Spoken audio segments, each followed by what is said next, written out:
আম্বরখানা থেকে বন্দরবাজার পর্যন্ত রাস্তার 2 লাইন খরার খাম চালাইয়াজার সিটি কর্পোরেশনে ও খামর অংশ হিসাবে এখন চলের জিন্দাবাজার থেকে বন্দরবাজার পর্যন্ত রাস্তার মাঝখানত ডিভাইডার ও লোয়ার গ্রিল লাগানি বুধবার থেকে সিটি কর্পোরেশনে ও রাস্তা বন্ধ করিয়া গ্রিল লাগানি আরম্ভ করেন।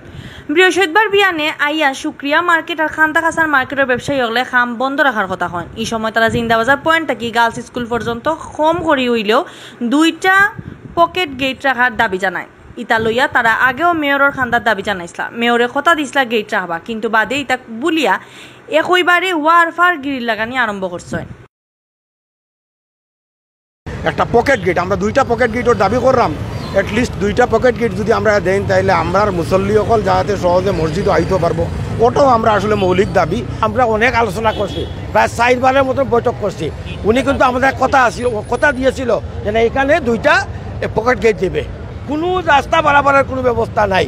কারণ এই যে পুরা 300 কত বেশি হইব, আমরা আমাদের ব্যবসা অচল হয়ে যাবে, মসজিদের মুসল্লিয়ারা যাইতে পারবে না।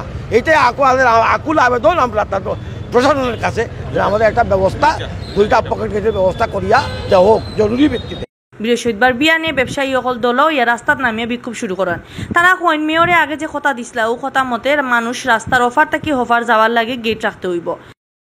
একটাই সবার দাবি যে আমরা নামাজে যাব, আমরা রাস্তা পারাপারের জন্য অন্ততপক্ষে আমাদের 2টো পকেট গেট দেওয়া হোক। আপনারা জানেন পরিমুল্লা মার্কেটের সামনে থেকে নিয়ে দুবাদিগির পার পর্যন্ত আপনারা দেখতেছেন অনেকগুলো পকেট গেট দেওয়া আছে রাস্তা পারাপারের জন্য, কিন্তু ওখানে আমার মনে হয় না এখানের মতো এত প্রয়োজন।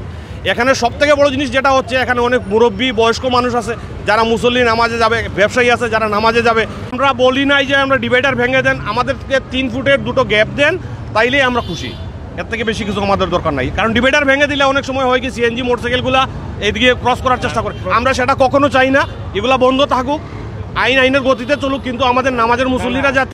ব্যবসায়ী সকল অনুমান 2 ঘন্টার লাহান রাস্তাত উবার নিবাদে আইন মেয়র আরিফ। এই সময় তান লগে আসা traffic police DC Faisal Mahmud আর সিলেট চেম্বারের সভাপতি এটিএম শুয়েব। ব্যবসায়ী সকলের লইয়া তাইন খান্দার মুক্তিযুদ্ধ অফিসে মিটিং হবেন। মিটিং বাদে মেয়রে কইন ব্যবসায়ী সকলের সুবিধার লাগে তার দাবি মতো ডিভাইডার ও হুরু গেট রাখবা।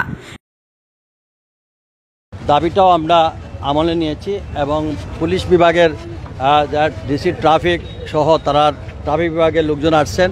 আমি তাদেরকে বলেছি যে সুইটেবল একটা জায়গা 2 ফিটের একটা জায়গায় জাস্ট আজানের সময় মানুষ যাওয়ার জন্য, তো এইটুকু ওনারা ডিসিশন নিয়ে আমাদেরকে জানাবেন কোন দিকে কোন পিলারের থেকে বা কোন জায়গায় এটা আইডেন্টিফাই করে দিলে আমরা সেভাবে করি। মেয়র আরিফর কথা শুনিয়া খুশি হয়েছেন ব্যবসায়ী সকল, তবে তাইন যাতে জলদি তান কথা অনুযায়ী খাম আরম্ভ করেন অলান আশা করা ব্যবসায়ী সকলে।